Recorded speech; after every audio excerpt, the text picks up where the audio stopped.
What's going on, everyone? Welcome back to the RedBeard Outdoors podcast.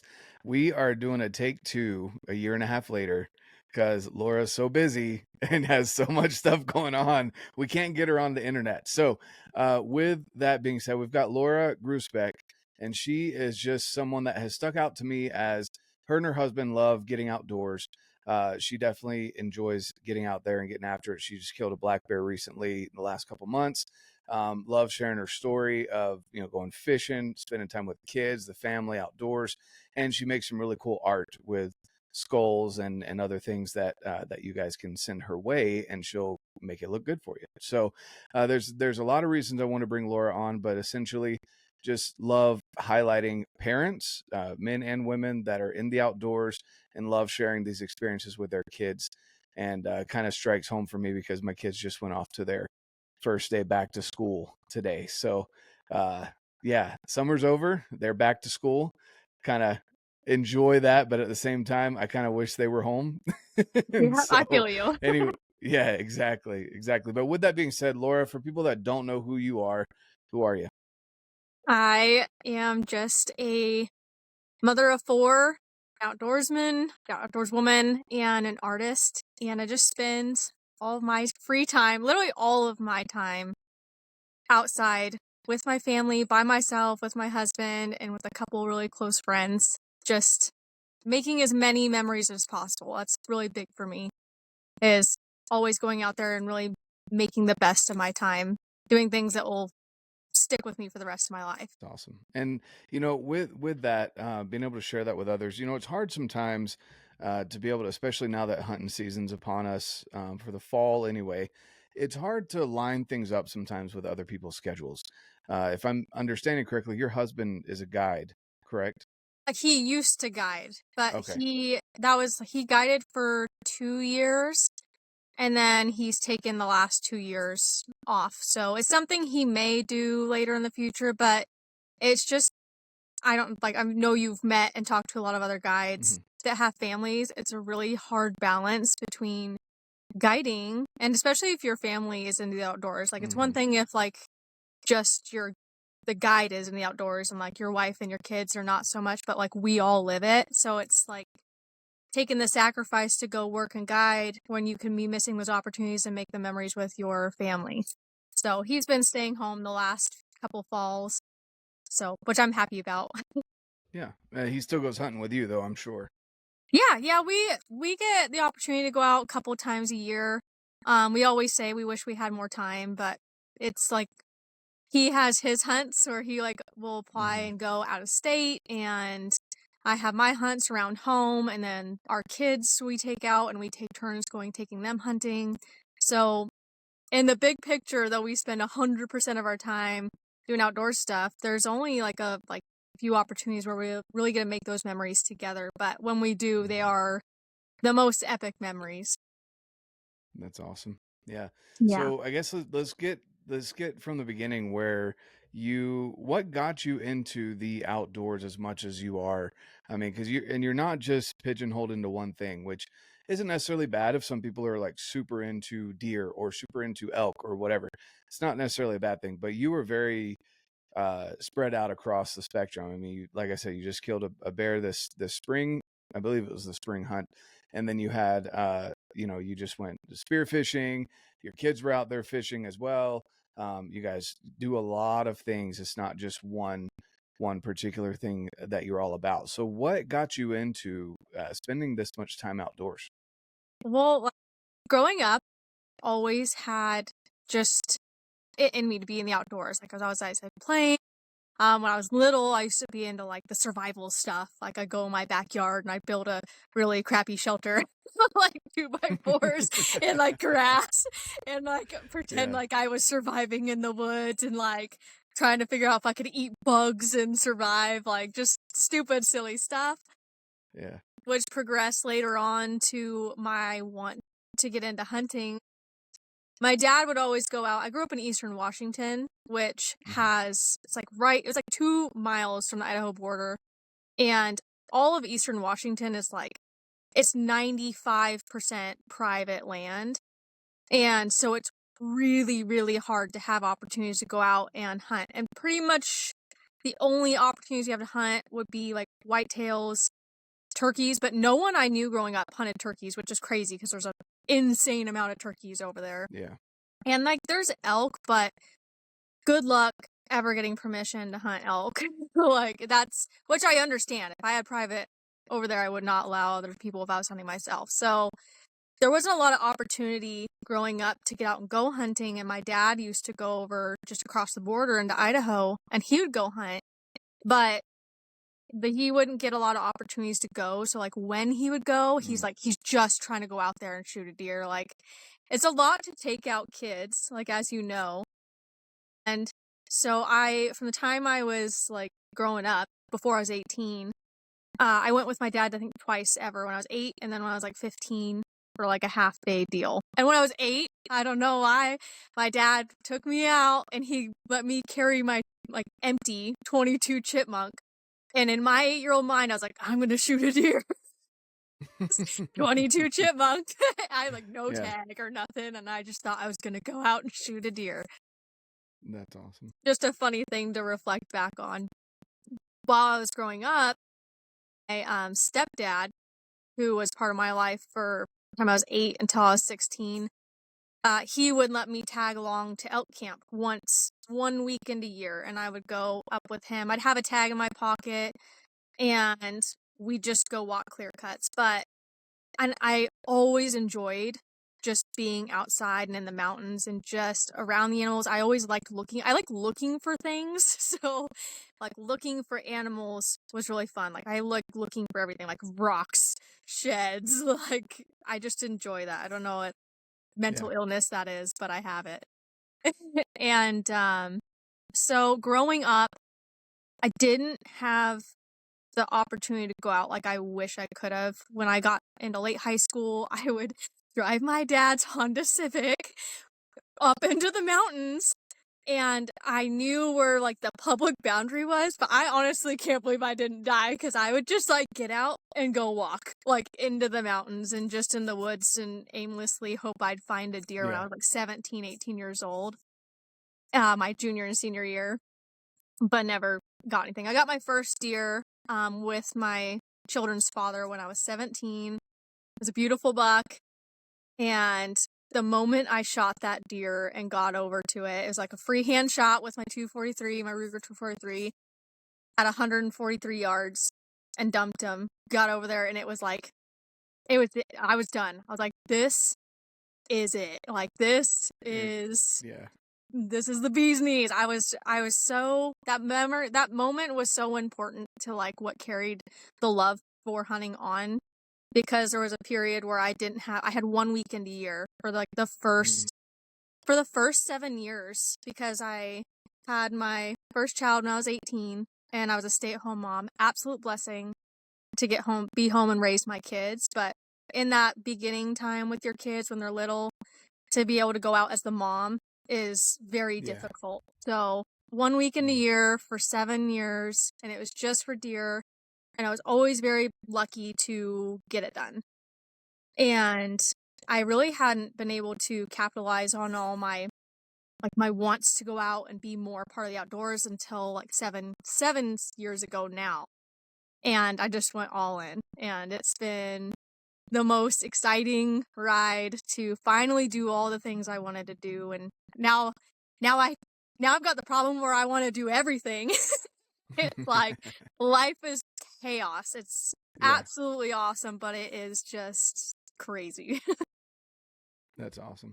Yeah. That truly is amazing. It's something, I don't know. Some people get upset about how many adults are getting into hunting as an adult, the adult onset hunter kind of deal. And for me, I just say I disagree with that. I wish more people would get into hunting. And for people like yourself, where you kind of, it's kind of a hard thing to say sacrifice, because I know you love your kids, but at the same time you did sacrifice time for them. That's part of being a parent, and even more so a mother.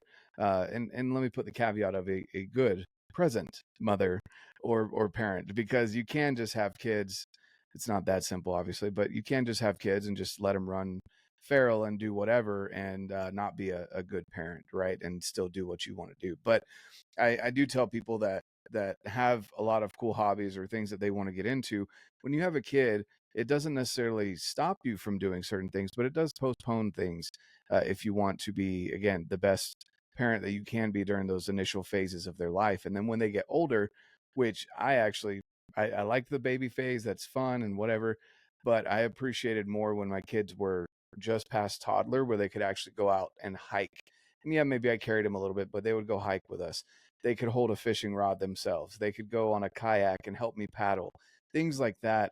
I love bringing the kids along, but also you can't expect to, like you're saying about your dad, take kids out and be successful.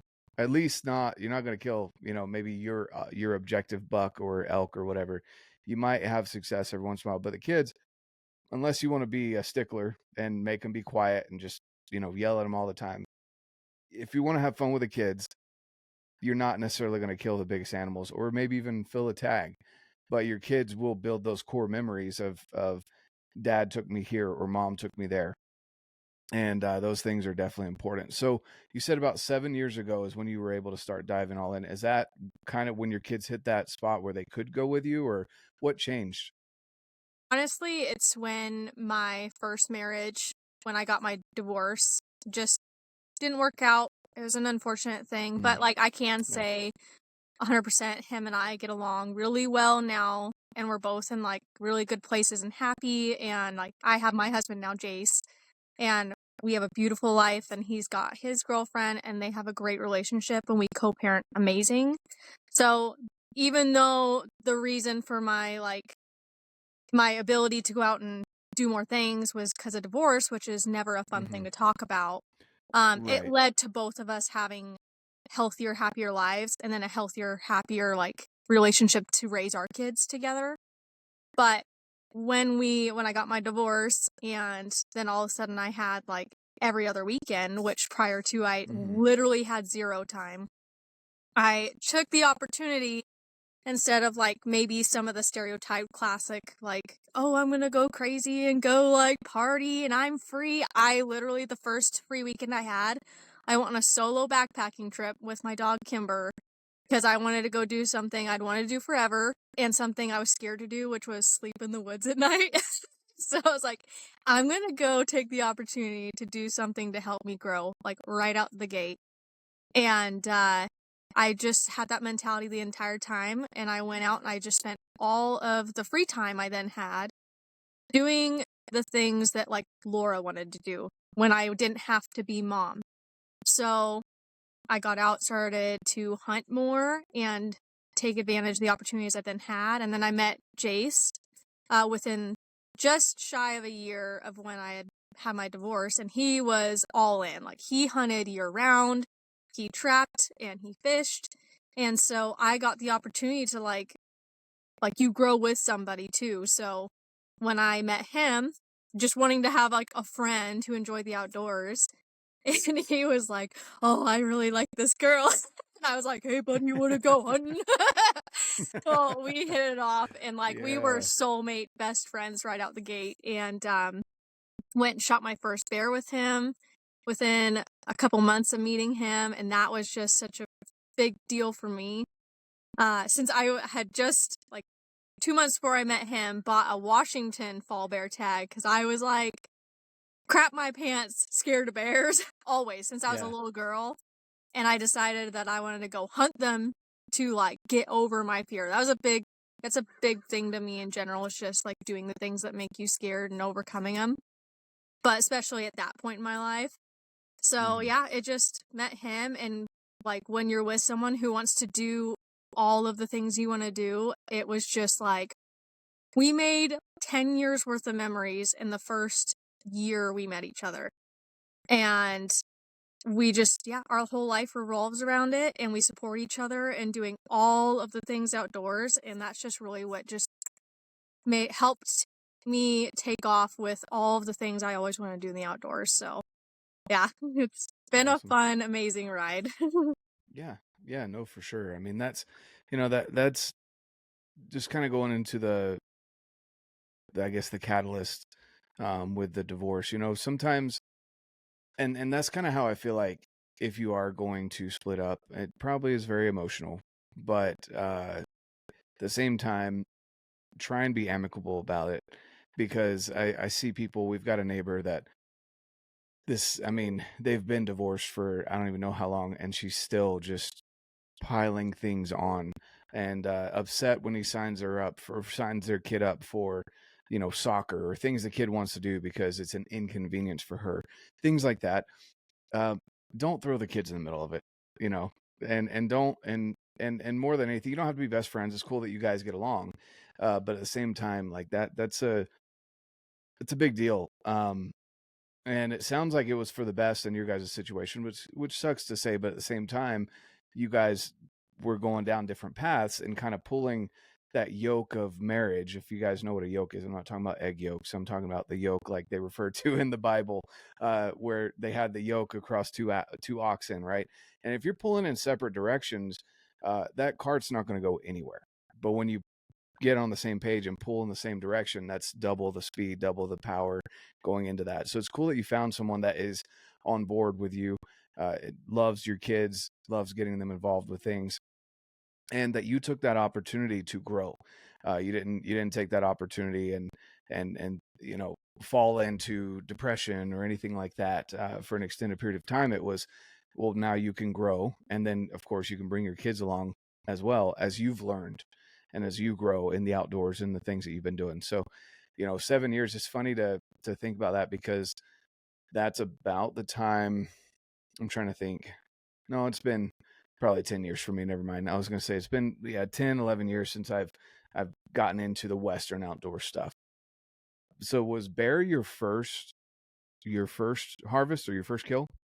No, I'd shot my first whitetail buck when I was 17, and then Okay. I'd shot a couple does, a mule deer doe, whitetail doe. I'd shot a really nice mule deer buck, which I have tattooed on my leg.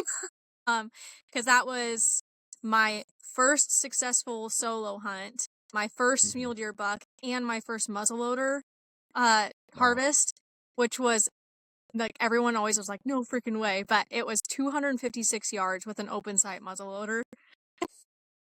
Only That's a solid reason shot for a muzzleloader. Oh yeah, the only reason I got that is because I had practiced out to like 200, so I knew like exactly where I should hold, and like the conditions were perfect, and I was laying completely prone and at all day, and it was just an epic memory. So I'd shot like 5 deer, I think, before I'd met Jace. And like some grouse and squirrels and coyotes and stuff. I used to Hmm. go call for coyotes every now and then. In high school, I'd just go wreck them because that was like the one thing you could go drive around and everyone was happy for you to go shoot. But like big game wise, it was just the deer. And then the bear, when I met Jace, that was my first bear. Now I've shot 10 because I got 2 within 48 hours this year, which was Wow. so cool after literally 2.5 months of hunting. And I was on the edge of mental collapse.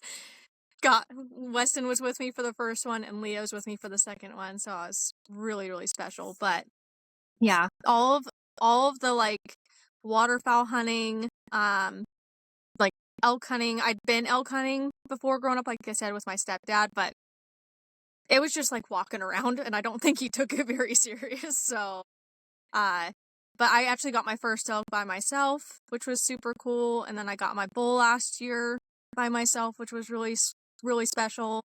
But yeah, all my adventures started pretty much right before I met Jace, and then it just went to times 1,000 after I Hmm. met him, because that's how he lives his life. And like you said, if you're both on the same track, it's like you really go for Hmm. it. Yeah. Yeah, no, I agree.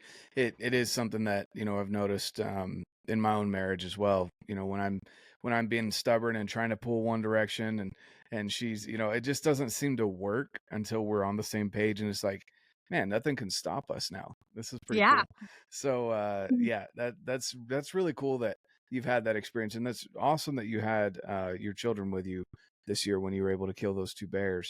Yeah. That's really cool. So, you know, with that being said, I guess talk to us a little bit about your art. And I don't know if you have any pieces there. I didn't prep you for that, but for people that want to see some of the examples, just go to her page. I'll leave that link down below. But tell me about that. Why did you come up with, you know, the idea to make skull art and whatever other pieces you have as well? I do have a piece, but it's inside, so I'd have to like get up and run inside and go get it. But so that all started like really very random one day when I was at my parents' house and I was house sitting for them for like 6 months because they went and hiked the Pacific Crest Trail.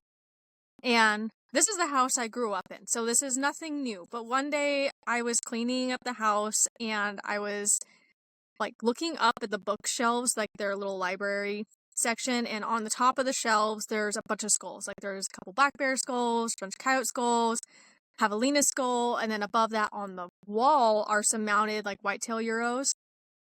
And I literally have seen them a million times, so I don't know why this particular day I would just looked up at them and I was just looking at the difference between them, and I thought to myself, I was like, would be like really cool to do something to where they would stand out more individually versus just looking like a bunch of skulls up there. Because like the javelina skulls are really unique and cool looking, and like all skulls are, but when they're all just up there together, it kind of loses the significance to each individual. And I was just looking at him and I was thinking to myself, I'm like, well, I can't paint at all. So that's a no. And then I was like, I don't want to like do a bunch of little crystals. Like that wasn't appealing to me there. And I was like, well, I wonder if I can make like a picture, like a concept with like little teeny beads.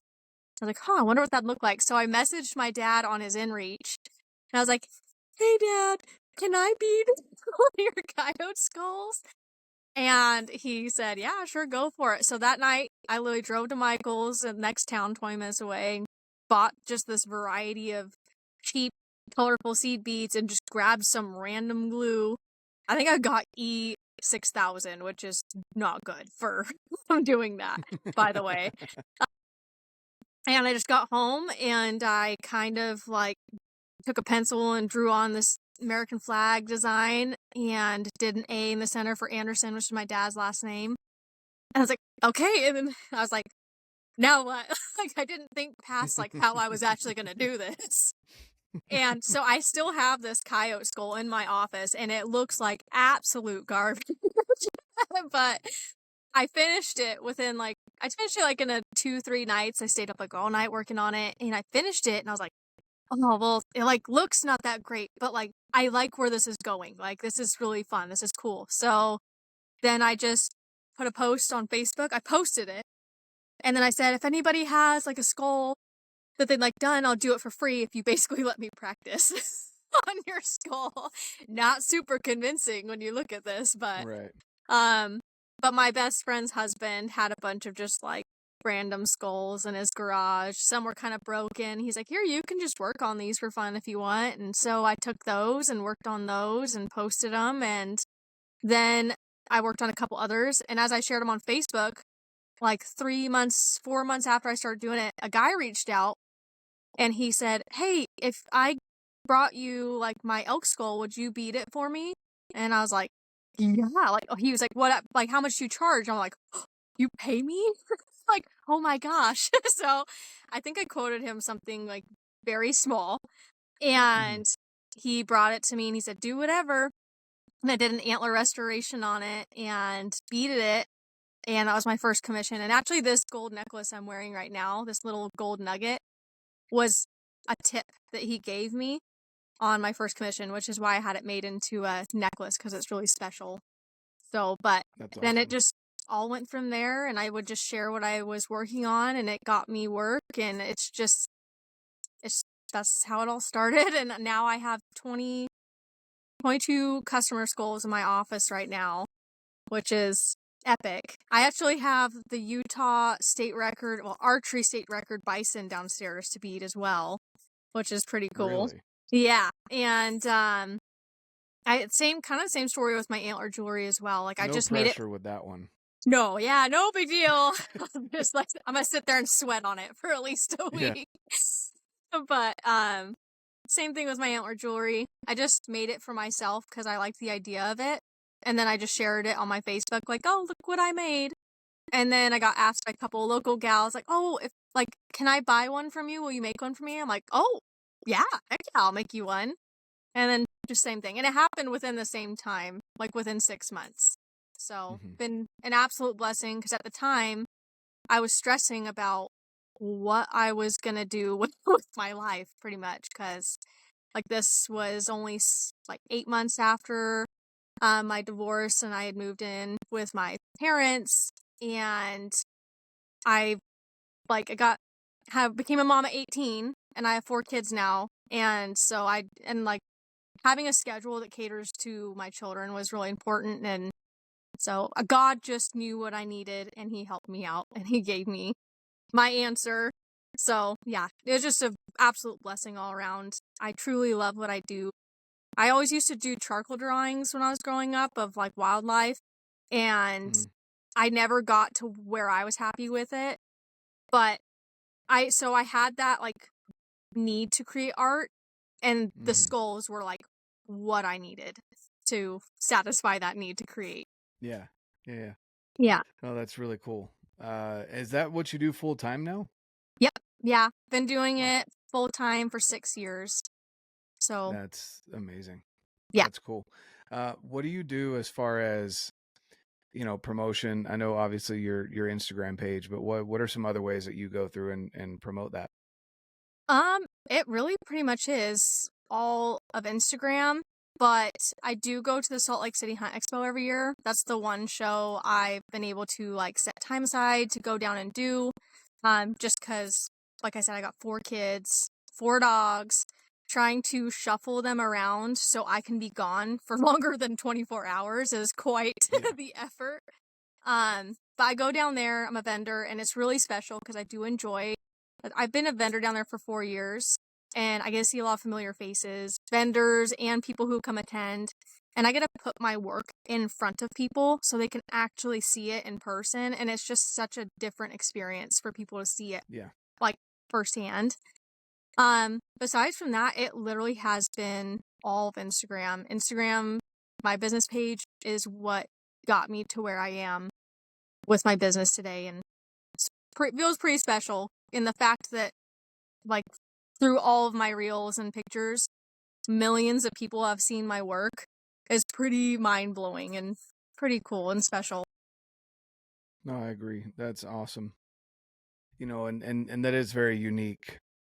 There's a specific aesthetic that comes with your pieces because they are pretty awesome. And then you obviously make other jewelry as well. Say for example, if someone has the ivories from their elk or something like that, are they able to, or a bear claw, are they able to send that to you and get it turned into something? Yeah, yep. I do work with elk ivory. I can make like it's very simplistic jewelry, but like necklaces, earrings. I don't do rings just because it's like we're all really hard and tough on our hands, and I wouldn't want to put something so special on a ring that's not like silversmithed in and like held Mm-hmm. tightly. And I do bear claw jewelry as well. I make like antler caps and I put them on the top. So I've had Mm-hmm. quite a few people send me bear claws, mountain lion claws. I really want to shoot one, not just for the necklace, but Mm-hmm. Yeah. lion claws look really sick. So I can do all And you can that do for that people. in Idaho. I mean, what's keeping you from hunting a cougar? But it's really hard. Yeah. So I've never gone and run dogs before because that's like the way that everyone goes and gets one. But I've gone out and I've called quite a bit. Like over the last few years, I've gone. Um, 2, 3 years ago, I was out whitetail hunting right before season ended, and there was just a fresh snow on the ground from that. Like it snowed all night, and I drove in to the area I was going to go hunt, and there was fresh lion tracks that just crossed the road. And I'd always told my husband, I'm like, I want to cut fresh tracks, and I'm just going to walk it down, and I'm going to hopefully find one, because I know a friend who did that once, and it was crazy, Mm-hmm. so I have it in my mind that I can do that. um, but, so I parked, and I followed the tracks for, like, a mile, and it ended up being 2 juveniles because at first I'm like, these tracks look weird. And then all of a sudden they Yeah. went and split and then crossed each other, and they were just working this ridge through the timber. And they just ended up going to like through a bunch of thick stuff, and I couldn't follow anymore. And I'm pretty sure I was probably 2 hours behind them, maybe 3. If it was like canyon country, I think I could have had a chance to at least see them. But if this was like pounded timber where you can only see 80 yards at a time, maybe, and it's just super hard. I didn't have a game call, or I would have brought that in and like did a rabbit in distress or something, hopefully pull them back out, because I don't think they were all that far. But yeah, it's been tough. I guess with that, do you know people that have had success calling them? Because the only people that I've been with that have killed are with dogs. Yeah, so there's this guy I followed on Facebook and kind of Instagram, because I think he's newer to Instagram. But I've seen a couple of his YouTube videos. They're kind of short, but he is a very interesting guy, because he lives in Oregon and he has mountain lions just completely figured out. He shoots at least 1 a year, but he can shoot 2, and he does it like he goes and calls them, or like spots and stock. And it's just so impressive, because if you've ever gone out and tried to hunt them, like, you know how insanely hard it is to ever find one. But yeah, he has a lot of success calling them, and you'll have to go watch him. His name's Joe Lewis. You look him up on YouTube. He's a tough, crazy dude. He went into, I can't remember where, somewhere in Idaho, he hiked in 20 miles by himself, shot an elk and a deer, and got it out all alone, without, like, on his back. Like, that's awesome. And he turned, like, I can't remember how much of the elk into jerky while he was back there camping to make it lighter to pack it out. Like, just crazy. I'm like, man, I'm a sissy. I just realized, like, I think I'm tough. People. Yeah, and then I see someone like that, and I'm like, nah, I'm a big baby. Not as tough as I thought. But yeah, no, he cool. does it, and it's very, very interesting. Yeah, and I mean, honestly, the thing about, I know at least here in Utah, and it was when I came across that black bear, the first one that I saw yesterday, texted my buddy and was like, hey, so I just had a black bear at 10 yards. I didn't realize there were bears up here. And he was like, oh yeah, they're everywhere. Sorry, I forgot to tell you. I'm like, yeah, sorry. Like, they actually live right there. Appreciate that. Yeah, no, exactly. Oh my God. But no, they really are, like, especially in areas where you see those, bear signs, when you go camping with your family on, maybe if you go to a campground or something, they tell you it's bear country. I mean, bears and cats, at least here in Utah, they're everywhere. You just don't know that they're there, because they genuinely are, unless they're going through some really thick stuff, they're very quiet creatures. Oh yeah. And they do sit back and observe.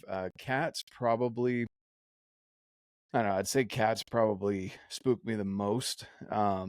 Learning more about it, between that and wolves. But we don't have any of those in Utah. I find it hard to believe. I find it hard to believe that they go to the Idaho, Wyoming, and Colorado border of Utah and just say, nah, we're not going to deal with those Mormons, and they turn around. Like, there's, the wolves don't care about boundaries. So anyway, with that, the wolves and cats, wolves definitely let you know that they're there a little bit more, but cats, man, they are so quiet and stealthy and powerful. Like, my buddy, I got to hold his cat that he killed a couple years ago. My buddy's 6'1", and he was holding the cat by its shoulder, so it was about shoulder to shoulder with him, and he had to lean back just to get the back paws off the ground, and the tail was still dragging on the ground. I'm like, that's a big cat. That's a big Tom. Huge. Yeah. That's a huge cat. Yeah. I mean, I think he got it measured, and it was like 3/4 of an inch away from the state record, on the skull. Like, it was a big kitty. And and that was right up. Yeah. And that was right up a canyon that we hike all the time. And tons of people go and run and mountain bike and hike and take their dogs. And every time I see a dog off leash up there, I'm just like, I'm glad that you trust your dog. I'm not worried about that. I'm worried about your dog disappearing because it's a snack. Like Yeah. that's, Especially the you littler know, ones. yes, yep, exactly. And that's what I tell my kids. I'm like, we'll keep our little 12 pounds of fury on his leash when we're up there. And they're like, well, all these other dogs are off. I'm like, I don't want him eaten. I'm not worried about him running off. I'm worried Yes. about him getting taken as a snack. Like, Yeah. you He know? looks very easy to pick up. Oh yeah.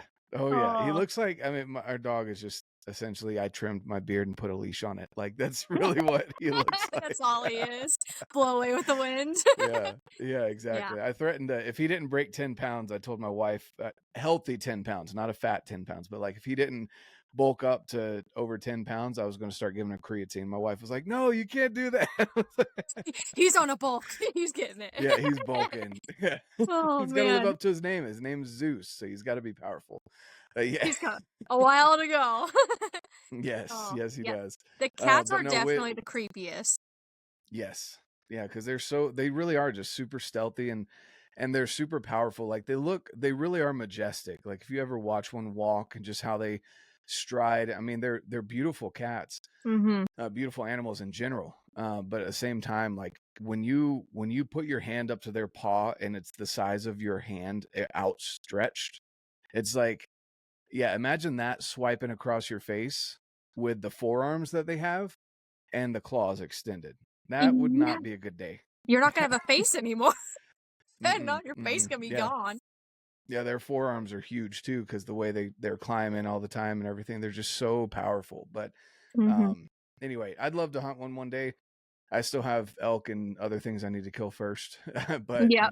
they're definitely on my list. And Utah is weird. I don't appreciate this. They've this year they deemed them as the same as coyotes essentially. So if you've done your predator management education, you don't need a tag.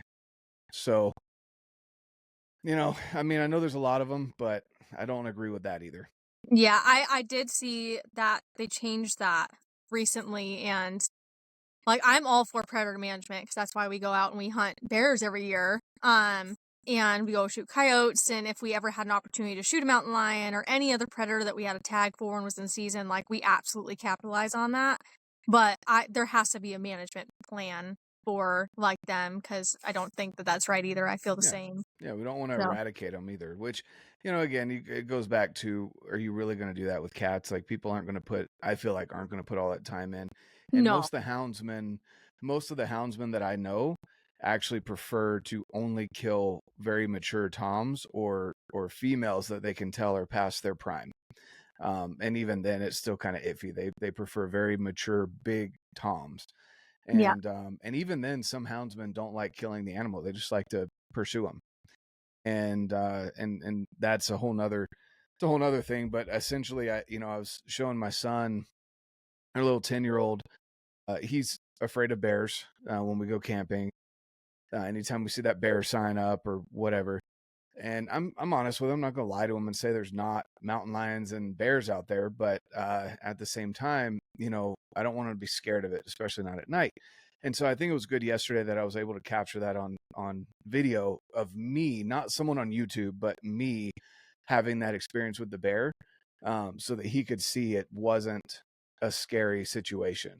I was able to walk him through, okay, he got to this distance, and then in the video you can hear me unholster my pistol, you hear me clear my throat, and then he's not looking aggressive. Like I was able to walk him through all of that, and he was like, oh, and he just ran away when you said, hey bear. I was like, yeah. I was like, go on bear. And he ran off because he realized I was bigger than it was, and he didn't want to mess with me. He just wanted my beef jerky.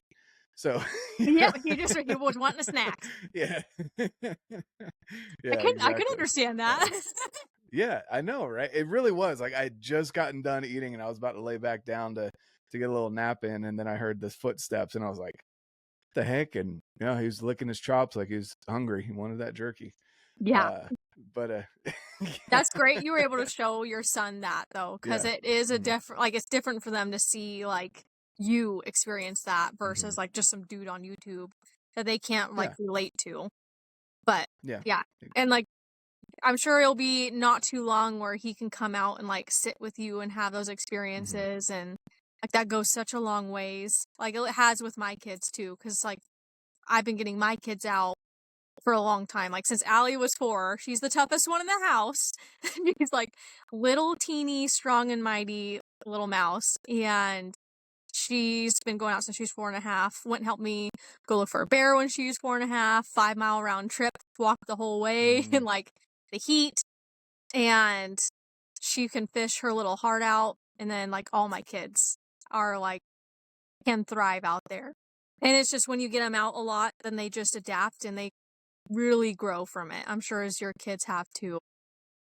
Yeah. And yeah, for sure. I totally agree with what you said on like not sugarcoating, like, oh no, don't worry, there's no bears here or whatever. But like being honest, but just in a like respectable way, because you don't want them to be scared, but you want them to be aware and confident in their own ability to stay safe. Yeah. Yeah, and the whole thing of like, you know, well, why can't I just run over there and go play? I'm like, well, you need to have a buddy, and I need to be able to see and or hear you, you know, unless you're with someone bigger than you, right? And for a while that was kind of a thing, and I finally I'm like, look, dude, I don't want you to get snatched up. That's essentially what it is, whether it's from a human predator or from a animal predator, right? Yep. Like either or. Yeah. I don't want you to be scared of it, but I want you to also respect that we are in nature. We are a very small piece of this, you know, this puzzle out here, and so we should definitely, you know, make sure that we're respecting it. You know, not scared of it, but we're respecting it, right? Yeah, Except not you going don't up have a and petting gun. bison. Yeah, Yeah, so if you don't have a gun, you're at the bottom of the food chain when you're out there. Yeah. It's like the gun's the only thing that puts you at an advantage to like if a mountain lion were wanting to try you, or a bear was wanting to try you, or anything else, or a human was wanting to try you. Me as a woman, like I'm definitely at a disadvantage. And like I think just being honest with your kids and telling them how to be safe and teaching them how to be safe and aware too, like just paying attention. That's such a big deal. Just paying attention to what you're seeing around you. Like you said you were at the wallow and you saw tracks while you're up there. So you're like, oh, bear tracks, bears are up here. Like even seeing like in the fall, you know what the bears are doing if they're like you're near fruit, you're passing this big berry patch that's got all this big blackberries on it or whatever. You're like, oh, there's berries here, there's food, there's probably going to be bears around that are eating these right now. It's just oh man, there's a game trail that's not all the way to the top of the bushes. It's like a tunnel. Maybe we don't walk down there. Yeah, let's not go down there. Definitely don't crawl in head first. Yeah, for real. It's just learning about what's out there and what it's usually doing during the times of the year so you can know to be safe and what you're really like paying attention for. Like in the spring, be paying attention for sows with little cubs, which you should be watching for that all the time. But like particular in the spring when the moms are out with their like little duffers, those sows are like psychotic aggressive. And then boars when they're in the rut, they're like bears are usually scared and they'll run off every time, but like when they're hard rutting, like they're different. They are a little different. I've had a couple experiences where I was like, why didn't it run away at like 15 yards? But it's just being aware and being prepared and like training yourself to keep a cool head, which pretty much most of my kids are. Weston, my 12-year-old, I would hunt with him like an adult. He is just so even keeled. He's just got his like brain in the right place at all times when we're out there, and he can shoot probably better than I can with a pistol and everything else. So yeah, it's just time out there, mental prepared, and being able to do it when it comes time to. Hopefully you never have to protect yourself, but if it does, like your kids know what to do, you know what to do to the best of your ability. Exactly. Yeah. I will say, you know, that I didn't have my Garmin out there with me, and that was my first thought was, yeah, that was really dumb because there's spotty cell phone coverage up here. I'm like, and the moment I dropped down into this canyon to walk out, yeah, I probably should have my Garmin. Yeah, in the dark. In the dark. Yep. Yeah. Just something to keep in mind for next time. Yes, and like we all still make mistakes on things that are like, probably shouldn't have done that, or I should have done this. But hopefully those mistakes are smaller and smaller as we go on. Exactly. All right. Well, I do want to ask you, what is your favorite animal to hunt and why? Oh man. I literally probably couldn't pick one. Just because I don't know. I would probably Mm, they're all so different. Like every animal is so different, and your experience with each one is very different. I would almost say black bears, just because for me personally, that was such like a lifelong struggle where I was so scared of them. Like going back to where you said about your kids, like you don't want to scare them, but you want to be real. Well, I developed an Mm-hmm. irrational fear of them when I was like 5, and we were backpacking in the dark trying to get to camp, and I was like crying, so I was tired, and it's dark. And my parents, I'm sure, were getting sick of me because I'm just, whining, and we're like, my dad didn't anticipate how far we were going. And Mm-hmm. he's already upset that we're like way in the dark and behind schedule. And well, my mom turned to me and she said, "You need to stop crying right now, or a bear or mountain lion's gonna come eat you because they're gonna think you're a dying Oh, that's animal." great. Traumatized. Yeah. And then I Yep. was just, all right. I didn't make another noise the rest of the time. But it stuck with me forever. I was just so Mm-hmm. scared that like bears and mountain lions will just want to come eat you at all times. But so like when I told you earlier, when I reached a point where I was like, you know what? I'm sick of being scared, so I'm gonna go hunt Mm-hmm. one. Like I'm gonna go actually go out my way to go find one and get close to it and kill it. Which that sounded rough, but like overcome the fear. And ever since then, I've grown a love and respect for them. And I'm not scared of them. I absolutely do respect the fact that they are dangerous in certain situations, but they're just such interesting animals. Like, there's nothing that acts like a bear. Like, they'll just beep bop around the mountain Mm-hmm. like every day. They're just like, doo doo doo. And they're just interesting. It seems like they have like a personality. Like, bears kind of Mm-hmm. have like more of a personality versus like a deer and an elk. Like, they're just surviving, and they are always, I loved watching them and everything as well. But like, you don't see bears too often. So when you go out and you're hunting and you spot a bear, it's like, oh, that's a bear. Like, there's a bear down there. Mm-hmm. So it's just a different experience when you're hunting, especially when you're hunting a predator. It's a very different feeling. It's a different experience than when you're hunting like an elk or a deer. But I mean, I would say maybe black bear is my favorite. I love it all so much. Like, I love going out. I love whitetail hunting. I love going mule deer hunting. I love elk Mm-hmm. hunting. And I love the different seasons. Like, I've hunted archery elk and heard them bugling, and like the feel of the fall, like the weather and everything is different. And then I love rifle elk when you're out there and it's like all the trees are orange and yellow and it's cool and crisp mornings. It's just, and it's kind of like wet out, and it's just each season, each animal gives you a different experience, and it's all so special in its own right. It's almost impossible for me to like place what's my favorite because I just love it all so much. That's awesome. I love hearing that, and I agree. It can be hard to pick one. You know, I don't know. Can be hard. I still say elk, archery elk, just the time of year, and elk are just, it's funny because I've been talking about elk versus mule deer lately, um, and a lot of people, the mule deer guys have. It's funny just to see their personalities come out, but they'll be like, "No, you don't like those. There's no way you like those big stinky things." I'm like, they taste a heck of a lot better than mule deer. So, Yeah, and I get more actually. meat off of it. So, Yeah, Eh, way yeah, more. and I feel like when they do bugle, I feel like we're in Jurassic Park a little bit there. It's pretty awesome. So, Oh, yeah. it's just September elk, but I will say, and I definitely caught the bug for spring bear, um, going up, and this year was interesting because I was supposed to go out to Oregon. I drew the tag and everything. The guy completely ghosted me. Oh, After dang it. he the entire year had walked me through application process. I've never hunted in Oregon, like just everything. And I don't know what happened. I still to this day, like I was expecting to see like a news article of him dying or something because I'm like we were very good friends. I felt like Yeah. obviously not.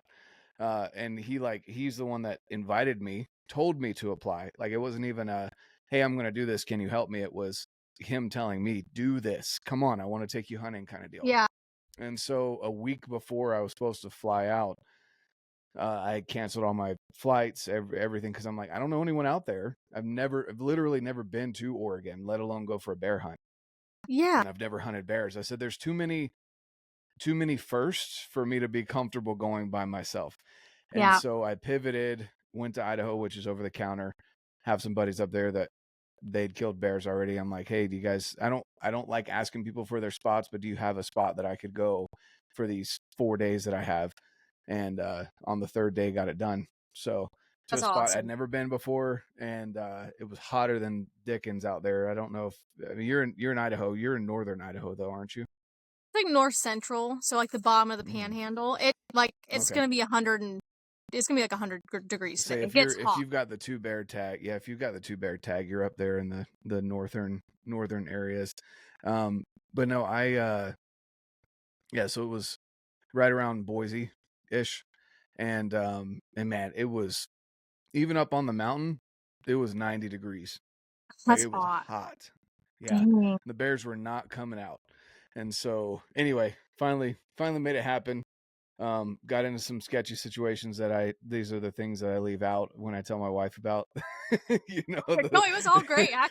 Yeah, I didn't almost get washed away by that river that I thought was a creek. Like, Dude, that's yeah, terrifying. climbing over a log with a bear on your back and realizing, it's just, Also, I was it's not like, funny I'm when not you going to get tell her your about that. Yeah, running out of water, just Oh, stuff dude. like that. Those were just Oh, really I hit crappy. all the check marks on that one. Oh, man. But no, it was a good time, and I've definitely caught the spring bear bug, and looking forward to possibly maybe here in Utah snagging one if they decide to come back out when I go back up for elk. So Absolutely we'll get see. that tag and put it in your pocket. Oh, I bought it. Oh, good. I'm so Yeah. glad, because that would be pretty sick to shoot one with your Yeah. bow and then it runs off and then you shoot a bull right after that. That's why I'm like, Oh, it'll be sick hoping. until I text people to come help me pack it out. Hey, will you help me with my elk and a bear? Yeah. Do you know anyone with a helicopter? Let's just get off the top of this mountain here. I'll just hike it to the top and we just pick it up. Please. I always joke Yeah. with my friend Kate that I was like, if we get in too far, I'm just gonna intentionally break my leg. So like it will pick. I'll be like, hey, can you also grab our elk? Like, because I broke my leg. I'm holding. This is my support elk. This is Yeah. my emotional support elk. I Yeah, need you to like, carry it with us. Not take my backpack off. That has like half of it in there. Oh, Exactly. yeah. Hey, I live right here by the Diesel brothers, and they have a helicopter. There you So go.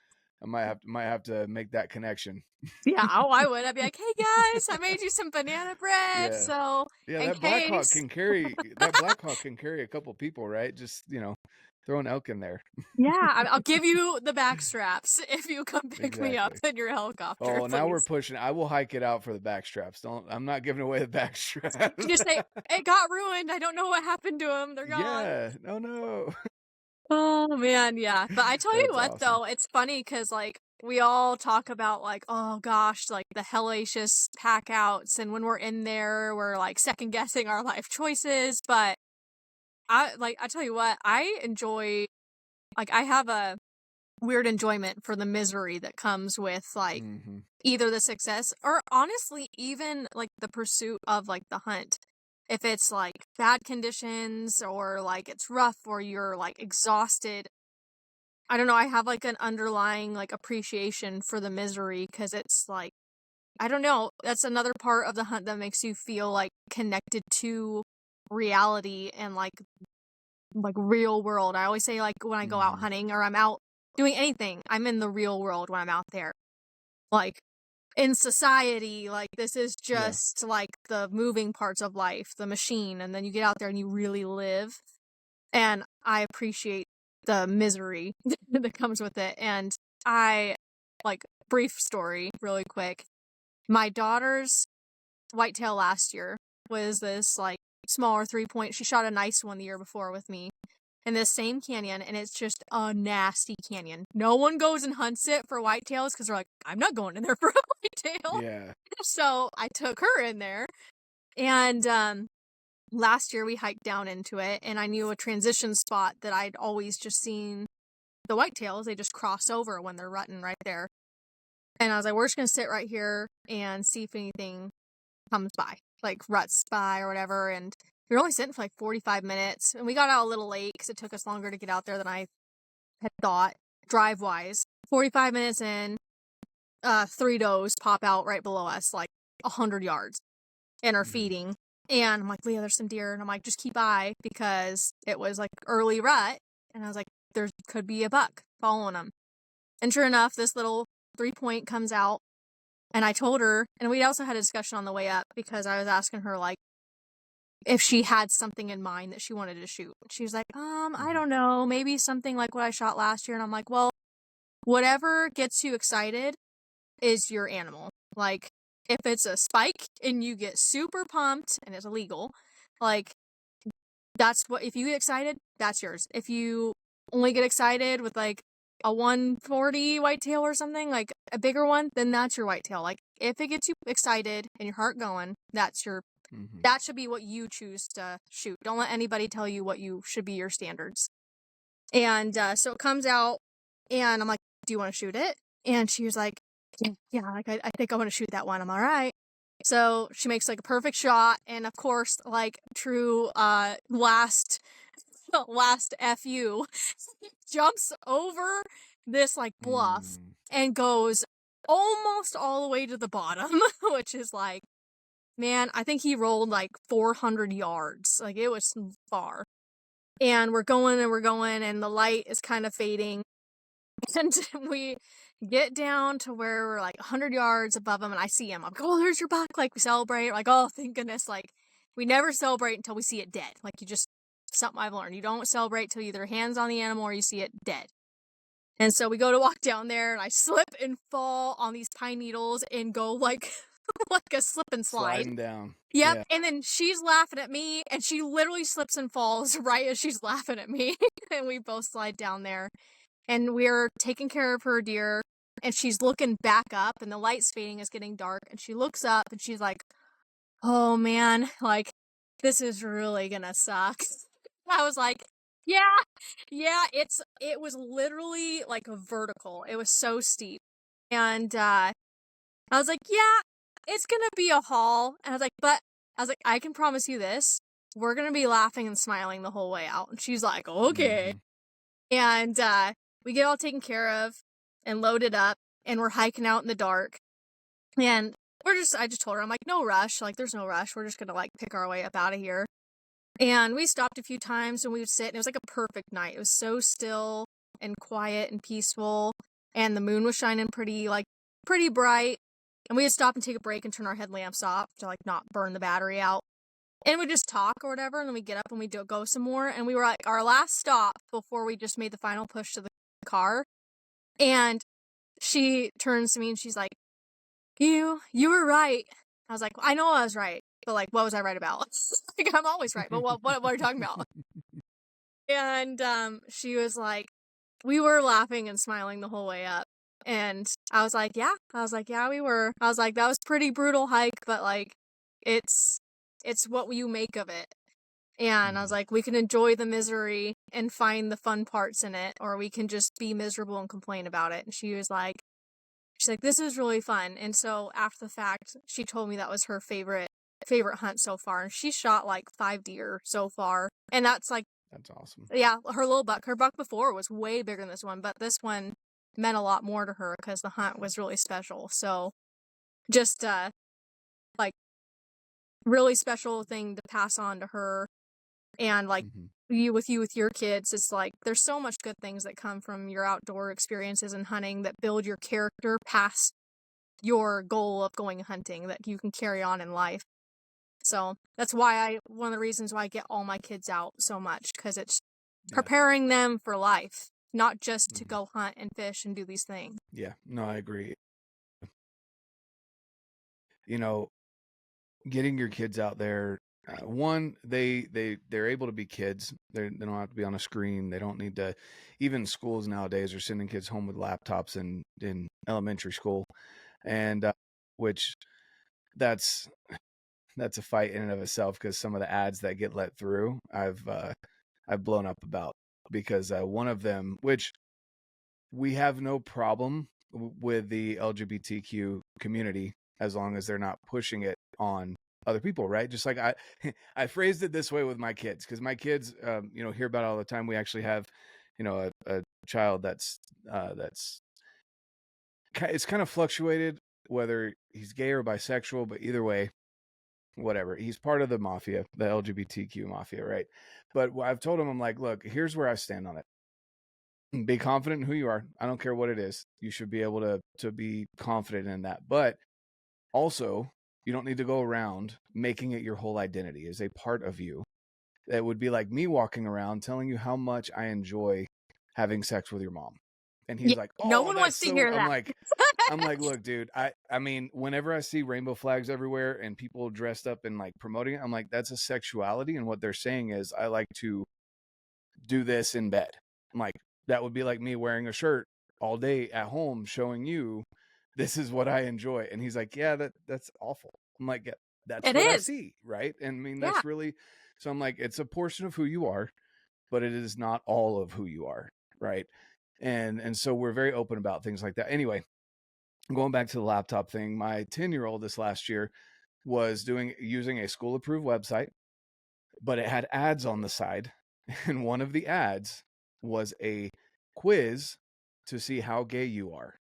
And I said, hell no. And I took a screenshot of it and I sent My it to the God. principal, and I said, this is fucking ridiculous. My 10-year-old should not be exposed. And their thing was, well, we can, and then of course he gets picked on because he's not able to go on that website to participate in class. And I'm like, well, you guys should just stop using that website after I sent you that. Like that should be a very blatant hello. But then We're my son done. gets in trouble but then my son got in trouble this last year for wearing a Dead Air Silencer shirt, but it was a cartoon owl. He had like the Robin Hood hat with a little feather sticking out, and it was a cartoon. It was holding a little cartoon gun, and it said, "Give a hoot, quietly shoot," right? And he got in trouble for that. I had to go take him a shirt to change That's to, just so so like ridiculous. stuff like that. I just was like, and they sent me their policy, and in the policy it was, anything that could be used as a weapon is not allowed in school, which I agree with. Yeah, but But the their shirt can't be used as a stipulation. weapon. The shirt can't be used as a weapon. I pointed that out to them. They're like, well, it kind of made some people upset in class. I'm like, then those people need to get over themselves. Yeah, that's their problem. That's yeah, a them exactly. problem. Like, Yeah. it's But and I just bring that up because the whole, screens everywhere, and our kids don't do video games. They have like Minecraft, and then they get to play games sometimes at their friends' houses if a parent is present, right? Mhm. We've had that talk of how accessible the internet makes your kids to the world. And I keep telling my kids, I'm like, I'm not worried about what you're going to do. I'm worried about what people will have access to you.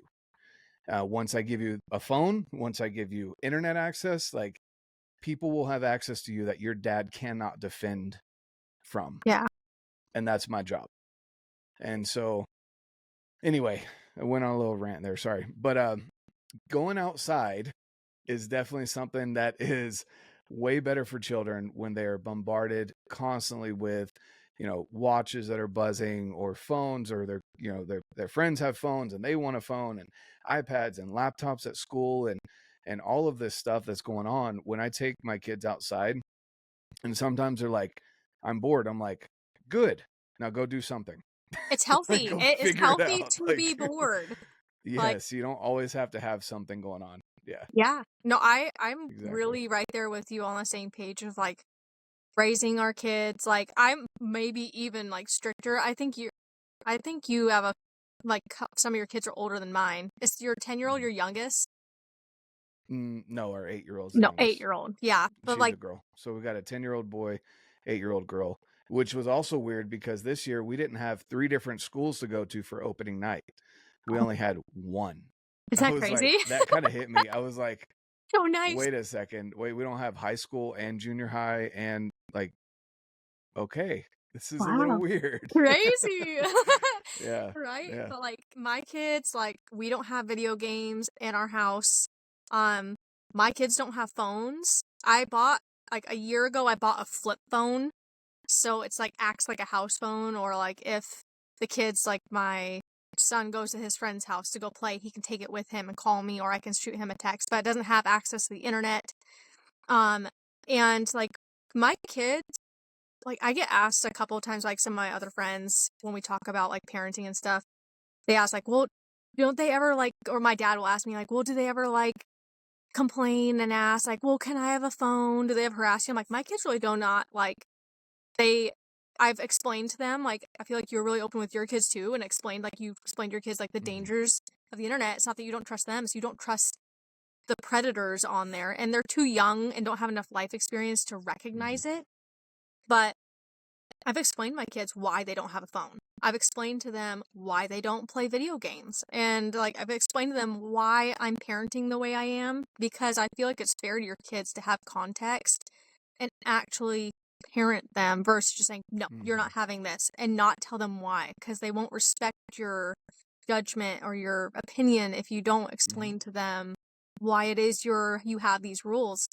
And I told my kids, I was like, in Idaho, they can get a driver's license at 15, which is crazy. I thought it was So sooner crazy. than that, as long as you were like going for potatoes or something.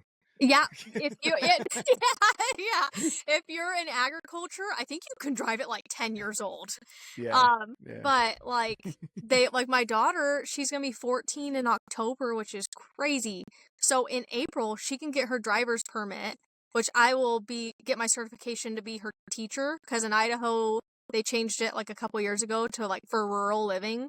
Like, because if we were to put her in a driver's ed class, we'd have to take her like an hour and a half away. Like, it's so far, because all these the other closest one, which is half an hour away, it gets so, there's not enough, there's too many kids at the same age that need the driver's license that they can't get everybody in, you know? So they made it to where, like, if your parent gets certified, they can be your driver's ed teacher. So that's what I'll do for her. And I told her, I was like, when you start to drive and you have your driver's license, you will then get a flip phone. In that first year, when you're 15, you can have a flip phone that's your phone. And then when you're 16, I will get you a smartphone that has like all the locks on that stuff. But like, I was like, I'll allow you to get like Facebook. I don't know about Instagram yet, but I'll allow you to get Facebook, but I'm going to have the password, and I'm going to teach you how to use this safely and navigate it correctly. Use it as a tool. And like, because they do need to learn how to be safe. Supposedly Instagram has a kids a way to set up a kids account that you can monitor. Yeah, I'd have to look into that because I haven't thought about it. But I think Facebook is the same way. They've got like Kids Messenger or something like that you can set up who they can and can't contact. Is similar to texting or whatever. Yeah. But no, I'm the same way where you want to teach your kids, like what you're saying, you want to teach them how to use it, because if you go the complete abstinence route, it's like, well, when they get it, it's going to be like drug overload and they're just going to overdose on everything. Right. And so, so we're very open with our kids too, you know, as far as they get older, we're like, look, we would prefer that you don't, you know, that you abstain from sex. This is why. But if you do, please follow these specific guidelines so that you don't end up with an Planned child. unnecessary pregnancy or unplanned child, or things like that. Thing or something. Exactly. Because if that does happen, I will be holding my boys accountable, and they will be active in that child's life, period. Like, you will, that is it. You made the choice. That is what you're going to be doing. Right. And same with the girls. So yeah, it's just, there's a fine line to walk, and I think it's getting harder and harder. Because even with our screen time, our kids, and they're good. They come to me and they say, "Hey, Dad, it's glitching out again and is letting me to have unlimited screen time." I'm like, "Thank you for telling me that. You know, this is what we do. You wake up, you do your chores, at least over the summer. If no friends are available and I'm working, you can have some screen time that's 100 freaking degrees. I'm not going to send you outside, Yeah. right? Like, Yeah. you know, Go outside, have heat but stroke. yeah, it still glitches out sometimes where the screen time won't necessarily kick in first thing in the morning for whatever odd reason. And so it's just, yeah, it's one of those things you have to be constantly vigilant about. Again, going back to, if you want to be a good parent, if you don't really care, cool, but for me, I want my kids to be better for society. I want society to be better because of my kids. And that's kind of what I'm able to control to a certain degree. And hopefully they'll leave a good impact on the world.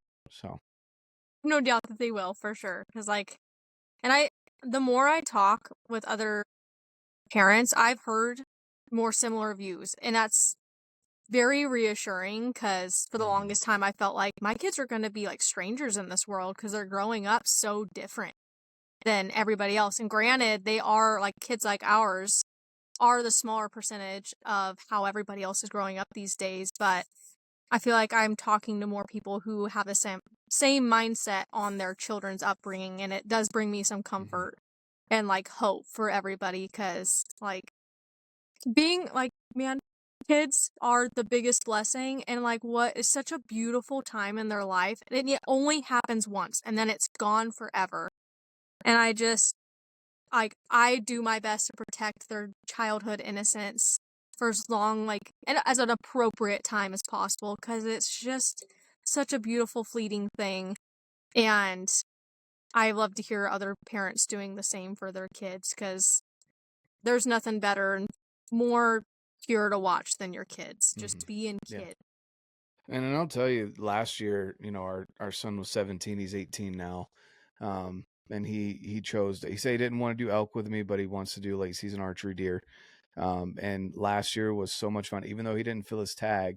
You know, walking him in on animals, watching him stalk in. The 2 times that he missed, one of them was a deflection off of a branch, watching that happen, walking him through these failures, all the miles that he put in, the freezing cold of sitting there. I mean, it was late November last year. We got this crazy snowstorm, and him sitting through that, being bundled up, shivering, numb hands, trying to pull back his archery equipment, like things like that. And leading up to it, like making sure that at least a couple times a week, I made him go out and shoot his bow. And his first shot every single time had to be a broadhead. And if he missed, then we had to take yards off of his effective yardage that he was allowed to shoot at an animal, And so a little bit of stress there going out and doing that. But I mean, he did great. And the same thing with his, he had an elk tag last year as a youth. It was a little bit better than the adult options that we have now. And he, had that same discussion with him. Hey, what are you looking to shoot? He gave me his answer. I said, great. We've been out to the range. What do you feel comfortable shooting out to? And he gave me a yardage. And it was kind of frustrating because the elk came within 50 yards of that yardage, but I did hold him to that yardage because I'm like, I don't want you to stretch yourself because you're excited. Like, we've got plenty of food in the freezer. We've got plenty of meat from my hunts. I don't want you to wound an animal because you felt pressured to shoot this thing that's, let's just sit back and watch them. As they went on to private land, we were able to watch this herd of raghorns and cows, and it was fun to watch, and then we found some mule deer that we got to watch. And like, it was just fun to do that and not make them feel pressured. And I think, again, going back to the kids thing, I'll never force my kids into it, but I definitely will. I take that back. Let's see, how do I phrase this? Because I tell my kids with food, for example, I'm like, you can't tell me you don't like it unless you've tried it. But if you try it once and you genuinely don't like it, I'll never make you eat it again. Yeah, right. same. And so same thing with other experiences, sports, whatever. With hunting, I'm like, you're going to go out with me at least one time during various seasons and see if you like it or not. And if you're not interested, cool, I'll back off. Right.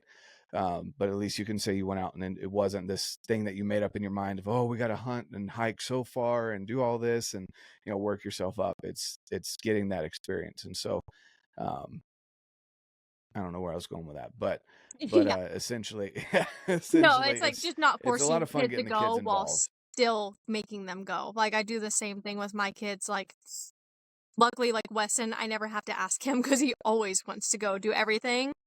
And then my daughter Leah loves deer hunting and she loves turkey hunting. She gets so wound up over the That's turkey. awesome. She gets so frustrated. She's like, oh, stupid turkeys, because they're like, turkeys have such good eyes.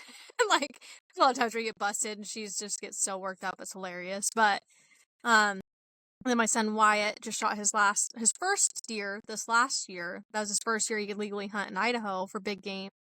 And it was a really special experience for him. But like, I'm like gonna make all of them go try each kind of hunting. Like, my daughter Leah came out with me a lot this year to try to get her first bear. It didn't come through, but she put in a lot of effort and we like still enjoyed the whole experience. Like, I had her packing bait down, like it was a lot of work. And then like we would stop and pick like berries on the way out or whatever. Like, it was more than just going and hunting. It was like the time we were spending together. And I always push that on my kids, where it's like, we're out here for a goal, but we're also like, the bigger picture is that we're out here together, just us having really, truly good quality time. And all my kids have like, they really take it in for even being young and enjoy that. So like, I'll make them go do everything once, at least successfully, because like Leah didn't shoot a bear this year, but I'm gonna take her until she gets one, because like, I do feel like also when you're hunting, like when you have the success, that's when you kind of like, that's when you can gauge whether it's for you or for not, like, or not. Going on a hunt and then not having the success and be like, this just sucked because like I got cold or like they spooked or whatever the circumstances were that were the negative side of it. Like, you don't realize it's all worth it until you shoot an animal. And if you shoot the animal, you do have that success and you don't get that like fulfillment deep down, then it's not for you. Like, then you shouldn't go do it again. So that's what I'll do with all my kids, is at least give them the success and the memory. And if it really like sinks in with them, then they can do it again. And if it just like didn't resonate with them, then I won't ever have them go out again for that. Yeah, no, I'm 100% on board with you with that. It's just again giving them the experience. That's all you can really do. And then after that, if they choose to participate, awesome. And if not, at least you could say, you tried, and then maybe one of your kids is a bird hunter and they enjoy bird hunting, but they don't like hiking in the mountains for deer and elk. Yeah, that's a thing too.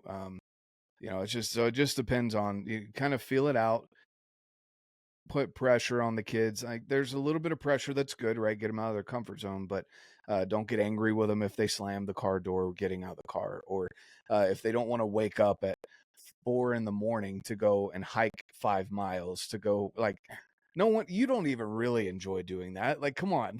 Yeah, He enjoys that. no one part likes of it. waking That's up the that sucky early. part.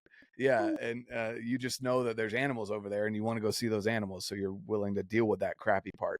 And sometimes you overlook that for the kids. So just those kind of things, again, introductory things, get them excited, have fun. Also, make them confident with their equipment, whether that's archery, rifle, whatever.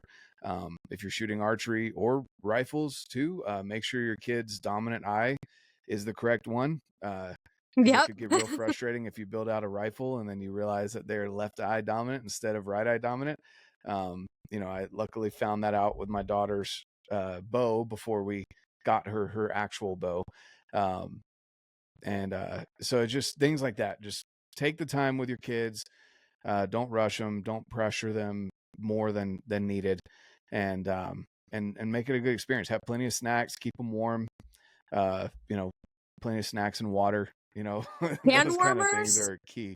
Are awesome. Sticking them everywhere, in your boots, in your gloves. Those are fantastic. I highly recommend, especially for like if you're bringing out little kids. And I will say too, for anyone who's listening who's got kids, especially like even like little kids, say like 4 or 5 years old, and you're wondering like when's the right time to start bringing your kids out, I will say it's sooner than you think.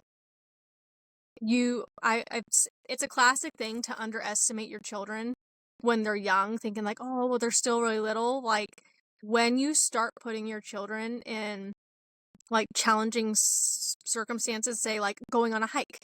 Say like, oh, we got to hike in 2 miles into here or whatever, and if it's not something crazy like dangerous, like kids are capable of so much more than you realize, and don't hesitate to start testing the waters, at least to bring your kids out younger, even if it flops on its face. Say your kids are loud, or they like, I don't know, they complain or they get cold and you have to turn around. Like, the more you bring them out, the quicker they will adapt, and the more they just become like mountain kids. It's crazy. Like, as ridiculous as that sounds. They adapt, and they're so much more tough than we give them credit for. Like I said, my daughter Allie, who's my youngest, she's 9. When she was 4 years old, was like tough as nails, and I was taking her out hunting with me already then.